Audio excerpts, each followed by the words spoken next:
दोस्तों कहते हैं मंजिल मिल ही जाती है इंसान को, चाहे भटकते भटकते ही सही।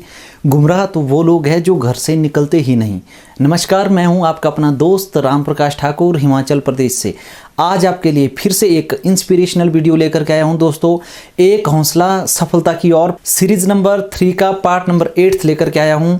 आगे बढ़ने से पहले अगर आपने चैनल को सब्सक्राइब नहीं किया है तो चैनल को सब्सक्राइब कर दीजिए। सब्सक्रिप्शन के बगल में बेल आइकन है, उसको प्रेस करना मत भूलिएगा ताकि आने वाले टाइम में आपको इंपॉर्टेंट वीडियो की नोटिफिकेशन टाइम पर मिल सके। दोस्तों आज मैं आपके लिए एक ऐसी लड़की की कहानी लेकर के आया हूं जिस लड़की ने अपनी जिंदगी के अभी 32 ईयर कंप्लीट किए हैं और वो लड़की भारत के लिए ही नहीं पूरे विश्व के लिए एग्जाम्पल बन गई है। दोस्तों उस लड़की का जन्म उत्तर प्रदेश के सुल्तानपुर जिले में हुआ था और 11 अप्रैल 2011 को वो लड़की रात को किसी ट्रेन में सफ़र करने जा रही थी लखनऊ से दिल्ली के लिए। वो एक नेशनल फुटबॉल प्लेयर थी।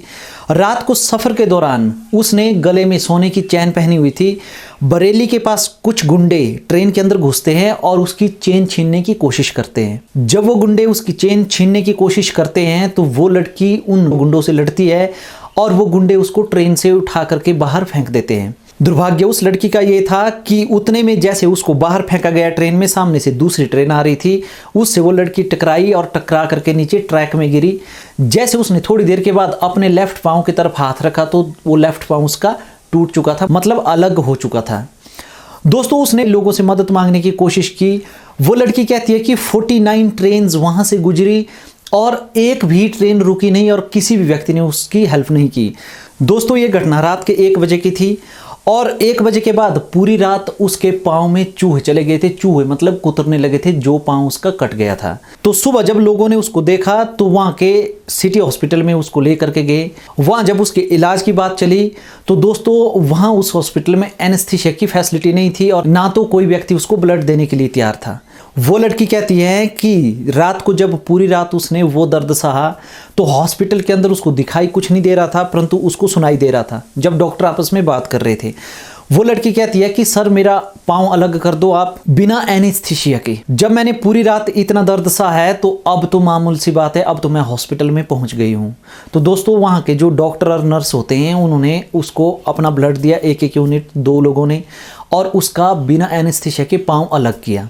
वो दर्द से बहुत ज़्यादा चिल्ला रही थी। जब वहाँ की गवर्नमेंट को पता चला कि एक फुटबॉल नेशनल प्लेयर के साथ ऐसी घटना घटी है, उस हॉस्पिटल से उसको एम्स में भर्ती किया गया, ट्रामा सेंटर में। और उस ट्रामा सेंटर में एम्स में वो 4 महीने रही लगातार। दूसरी इसमें एक और बात थी कि दोस्तों जो राइट लेग था उसमें भी उसके रॉड वगैरह डाली गई, वो भी पूरी तरीके से फ्रैक्चर हो गया था। और जो स्पाइनल कोड होता है, रीढ़ की हड्डी, उसमें भी उसके 2-3 फ्रैक्चर आ गए थे। परंतु वो लड़की कहती है कि 25-26 दिनों के बाद जब वो न्यूज़पेपर पढ़ती है तो न्यूज़पेपर में ऐसी न्यूज़ लगाई गई थी कि उस लड़की ने खुदकुशी करने की कोशिश की। उसके रोंगटे खड़े हो जाते हैं, वो हैरान हो जाती है। उसके घर वालों ने न्यूज़पेपर वालों के अपोजिट में विवाद किया, परंतु कोई भी इस बात को मानने के लिए तैयार नहीं था। किसी ने ये नहीं कहा कि उसको गुंडे ने फेंका है। सब ने न्यूज़ में ये लिखा था कि वो लड़की सुसाइड करने जा रही थी, अपने जीवन से दुखी हो गई थी। तो उस लड़की ने उसी बेड पे एम्स हॉस्पिटल के अंदर एक प्रण लिया कि वैसे भी मैं फुटबॉल से बहुत ज़्यादा प्यार करती थी, फुटबॉल की नेशनल प्लेयर थी। उस लड़की ने कहा कि अब मैं माउंटेनिंग करूंगी, मतलब माउंट एवरेस्ट में चढ़ूंगी। अब उसने अपने भाई से बात की कि मुझे इन लोगों को जिन्होंने गलत न्यूज़ लगाई है उनको जवाब देना है। उसके माइंड में 2 ही बातें चल रही थी, माउंट एवरेस्ट सबमिट कैसे करना है और उनको जवाब कैसे देना है। तो जब उसको वहाँ से 4 महीने के बाद छुट्टी मिली तो दोस्तों वो डायरेक्ट घर नहीं गई, अपने भाई के साथ डिस्कस किया। उसके भाई ने कहा कि क्यों ना हम बछिंद्री पाल से मिले, उसने 1984 में माउंट एवरेस्ट सबमिट किया हुआ है, तो उससे मिलने के बाद हमें एक आइडिया हो जाएगा कि माउंट एवरेस्ट सबमिट करने के लिए क्या क्या करना पड़ेगा। नॉर्मली एक पेशेंट जब हॉस्पिटल से घर जाता है पहले रिलैक्स कर लेता है, 5-7 दिन बैठेगा और बैठने के बाद फिर वो प्लान बनाएगा, परंतु उसका जुनून देखो डायरेक्ट हॉस्पिटल से अपने भाई के साथ मिलने कहाँ पे चली गई, बछिंद्री पाल के पास।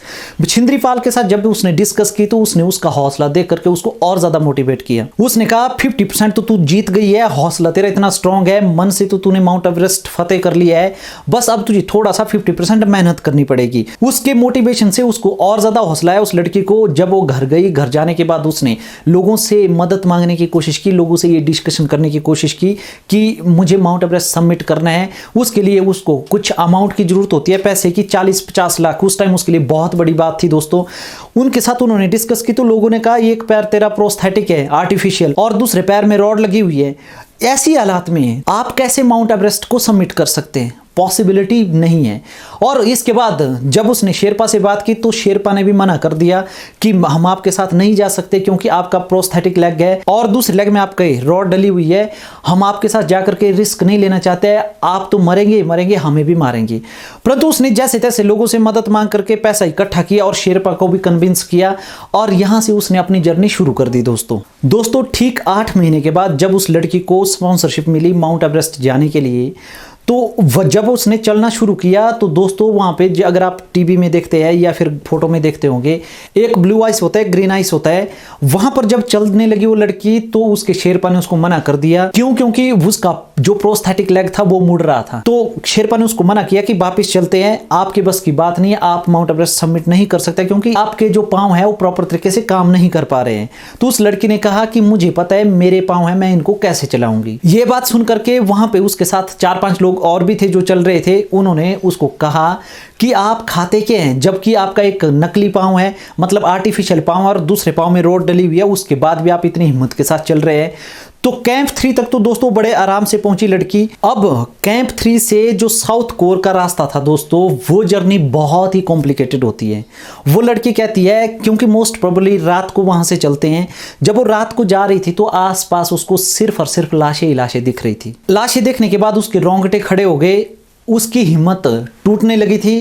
क्यों? क्योंकि उसने कहा कि अच्छे लोग अगर मर गए हैं, अच्छे लोग वहां तक नहीं पहुंच पाए हैं साउथ कोर तक, तो मैं कैसे पहुंचूंगी। परंतु फिर भी उसने एक हिम्मत रखी। उसको वही बात याद आई जब वो एम्स में बेड के ऊपर थी, जब उसने एक प्रण लिया था कि मुझे पूरी दुनिया को दिखाना है कि मैं सही हूं, मैंने सुसाइड करने की कोशिश नहीं की थी। धीरे धीरे चलते चलते वो रात को आराम से, जहां लोगों को 1 घंटा चलने में लगता था, उसी रास्ते को कंप्लीट करने के लिए उसको दोस्तों 3-3 घंटे लगते थे। फिर भी उसने किया और वो साउथ कोर तक पहुंच गई। यहां तक तो दोस्तों जैसे तैसे वो पहुंच गई थी। परंतु जब वो साउथ कोर से हिलेरी स्टेप्स की तरफ जा रही थी तो वहां पहुंचते पहुंचते शेरपा ने उसको पीछे से आवाज डाली कि चलो वापस चलते हैं। क्यों? क्योंकि आपकी ऑक्सीजन जो सिलेंडर होता है वो खत्म होने वाला है। जब शेरपा ने उसको ये कहा तो उसको बहुत बड़ा झटका लगा। परंतु दोस्तों वो लड़की कहती है उसमें उसको अपनी माँ और बछिंद्री पाल मैम की याद आती है। उन्होंने उसको कहा था कि कभी कभी जीवन में ऐसा भी होता है कि आपको अपने दम पर खुद निर्णय लेना पड़ता है, खुद डिसीजन लेना पड़ता है।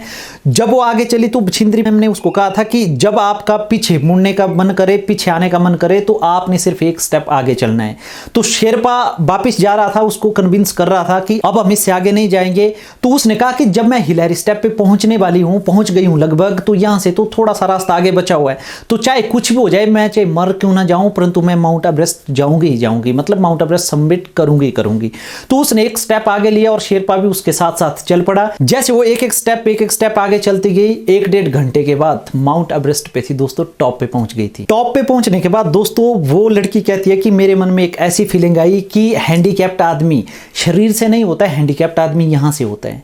उसने इंडियन फ्लैग निकाला, वहां पे फहराया झंडा, उसको इतना गर्व हुआ और उसने शेरपा को कहा कि मेरी एक फोटो लीजिए। शेरपा बहुत ज्यादा गुस्से हुआ कि उसने कहा कि पागल हो गई है क्या, अब फोटो लेने का समय नहीं है, जल्दी नीचे चलो, आपका जो ऑक्सीजन सिलेंडर है खत्म होने वाला है। वो कहती है कि मेरा फोटो लीजिए। क्यों? क्योंकि मैं दुनिया को दिखाना चाहती हूँ कि I am on the top of the world.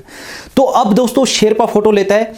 Photo लेने के बाद एक वो और चीज बताती हो कि मेरी वीडियो बनाओ। शेरपा उसके ऊपर बहुत ज्यादा गुस्से होता है। क्यों? क्योंकि उसने कहा फोटो ले ली है, अब चलो फोटो बता देंगे, वीडियो नहीं बनानी है। क्यों? क्योंकि आपका सिलेंडर है ऑक्सीजन का, वो खत्म होने वाला है। वो लड़की कहती है दोस्तों उसके मन में उस समय तक ये आ चुका था कि वो शायद वापिस जिंदा पहुंचे या ना पहुंचे, परंतु एक बात थी, उसने कहा कि मेरी वीडियो बनाओ आप 1-2 मिनट की, और ये वीडियो पूरे हिंदुस्तान में पहुंचनी चाहिए, मेरे एक यूथ तक। क्यों? क्योंकि उनको मैं ये बताना चाहती हूं कि मैं अगर एक आर्टिफिशियल लेग, प्रोस्थेटिक लेग और दूसरी लेग में रॉड चली गई है, उसके बाद भी अगर माउंट एवरेस्ट सबमिट कर सकती हूं तो आप भी कुछ भी कर सकते हो जिंदगी में। उसके बाद 2 मिनट की उसने वीडियो बनाई। वीडियो बनाने के बाद वो लड़की बहुत ही ज्यादा खुश थी, मतलब उसने कहा कि मेरा सपना पूरा हो गया, अब चाहे मैं जिंदा वापस पहुंचूं या ना पहुंचूं, इससे मुझे कोई फर्क नहीं पड़ता है। अब दोस्तों आप फील करने की कोशिश कीजिए, 8,848 मीटर हाइट पे अगर एक लड़की ऑक्सीजन खत्म होने वाली है फिर भी अपनी जान की परवाह किए बगैर वहां पे खड़ी है, और ये काम उसने बहुत ही शॉर्ट टाइम में किया था दोस्तों। 11 अप्रैल 2011 को उसका एक्सीडेंट हुआ था और उसके साथ जो इंसिडेंट हुआ उसके बाद 21 मई 2013 को उसने माउंट एवरेस्ट सबमिट किया था। अब वहां से वो वापस चलना स्टार्ट कर देती है। चलते चलते थोड़ी दूरी में रास्ते में आती बार उसका सिलेंडर खत्म हो जाता है। अब इतनी हाइट में एक तो ऑक्सीजन नहीं है, सिलेंडर खत्म हो गया है, और दूसरा वो बैठ करके सोच रही है कि अब करे तो करे, क्या करे। कहते हैं दोस्तों, ईश्वर के जैसे मनुष्य के नियम होते हैं वैसे ईश्वर के भी नियम होते हैं, और जो कर्मवीर होता है ईश्वर उसका डेफिनेटली साथ देता है। नीचे से एक ब्रिटिश क्लाइंबर आ रहा था। ब्रिटिश क्लाइंबर के पास 2 सिलेंडर थे। वेदर खराब होने की वजह से वो एक सिलेंडर वहीं पे फेंक देता है और दूसरा सिलेंडर के साथ वो वापस चला जाता है। शेरपा जब वो देखता है कि सिलेंडर नीचे फेंका, जल्दी से वो सिलेंडर लेकर के आता है और उसको सिलेंडर दे देता है। सिलेंडर देने के बाद जब वो आगे चलते हैं तो चलते चलते दोस्तों उसका जो प्रोस्थेटिक लेग था वही खुल जाता है, मतलब वही पांव से बाहर निकल जाता है। अब दूसरी प्रॉब्लम वहां पे होती है कि -डिग्री वहां पे टेम्परेचर होता है। उसके हाथ काम नहीं कर रहे थे। अब वो बहुत ही ज्यादा परेशान थी। शेरपा ने उसको मोटिवेट किया और उसको पास्ट की हर एक कहानी रिमाइंड करवाई कि जब आप ट्रेन में 7 घंटे 49 ट्रेन आपके आसपास से गुजरी थी, वहां पे आप जिंदा रहे थे, तो यहां पे भी आप जिंदा रह सकते हैं। वो लड़की कहती है दोस्तों, मन में अगर आप जैसा मैसेज देते हो, शरीर आपका वैसे काम करना शुरू कर देता है। अब वो नीचे से क्रॉलिंग करते हुए ऊपर से नीचे की तरफ आती है। प्रोस्थेटिक लेग उसका निकल चुका होता है। अब बिना पांव के वो ऊपर से क्रॉलिंग करते हुए नीचे की तरफ चल रही है। इमेजिन कितना कॉन्फिडेंस और कितनी हिम्मत होगी उसके पास कि उसके बाद भी उसने चलना स्टार्ट किया।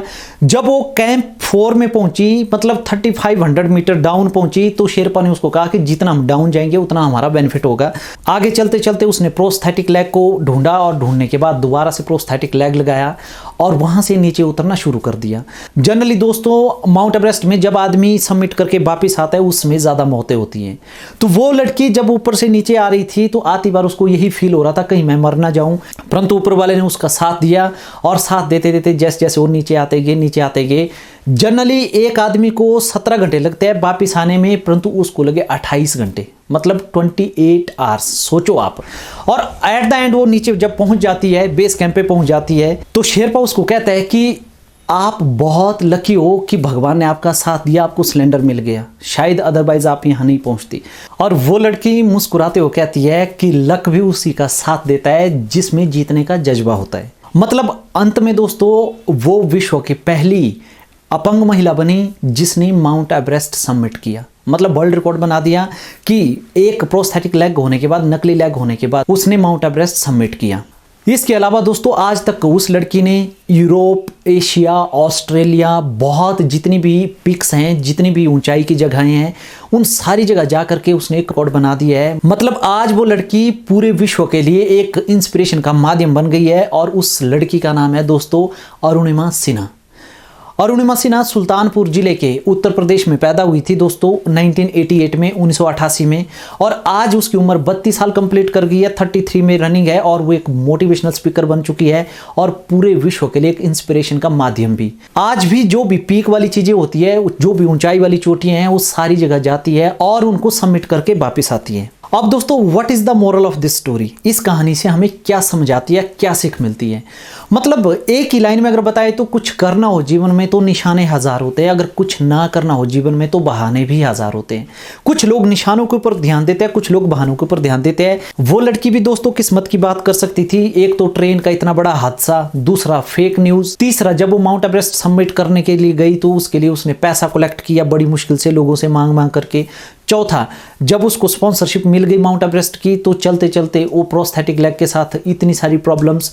गैस सिलेंडर जब खत्म हुआ था, शेरपा उसको कन्विंस कर रहा था कि वापस चलना है, वो एक बहाना बना सकती थी, वापस आ सकती थी, कोई उसको कुछ नहीं बोलता। क्यों? क्योंकि ऑक्सीजन सिलेंडर उसका खत्म हो गया था। उसके बाद वो गई और उसने माउंट एवरेस्ट सबमिट किया और वापस सेफ घर पहुंची। और इससे हमें क्या सीखने को मिलता है? सिंपल सी बात है। अब दोस्तों उस लड़की ने ना तो कभी किस्मत को कोसा, ना तो कभी उसने कोई लंगड़े लेम एक्सक्यूजेस बनाए, बहाने बनाए। उसने एक ही टारगेट रखा था कि मुझे अपने जीवन में कुछ ना कुछ बड़ा करना है और उसने कर दिखाया। एक पांव से अपंग लड़की अगर ये कर सकती है तो दोस्तों आप भी इस दुनिया में कुछ भी कर सकते हैं। मतलब आदमी, उस लड़की ने कहा था कि लंगड़ा कहां से होता है, अपंग कहां से होता है? सोच से होता है। अगर आपकी सोच अपंग नहीं है दोस्तों, तो आप भी जीवन में जो सोचा वो पूरा कर सकते हैं। परंतु हिंदुस्तान का दुर्भाग्य है, बहुत सारे लोग सोच से अपंग हो चुके हैं, मतलब मन से हार मान चुके हैं। फिर चाहे वो शरीर से कितने भी ज्यादा स्ट्रांग है, वो कुछ भी नहीं कर सकते हैं। इस कहानी से सिंपल सी बात, अंत में एक ही मैसेज दोस्तों, अपने आप को सोच से अपंग मत होने दीजिए।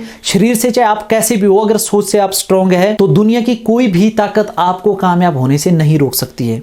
उम्मीद है दोस्तों कहानी आपको अच्छी लगी होगी। अगर कहानी आपको अच्छी लगी है तो लाइक, शेयर और कमेंट जरूर करना, क्योंकि आपका एक लाइक, एक शेयर, एक कमेंट मुझे नई नई चीजें सीखने के लिए प्रेरित करता है।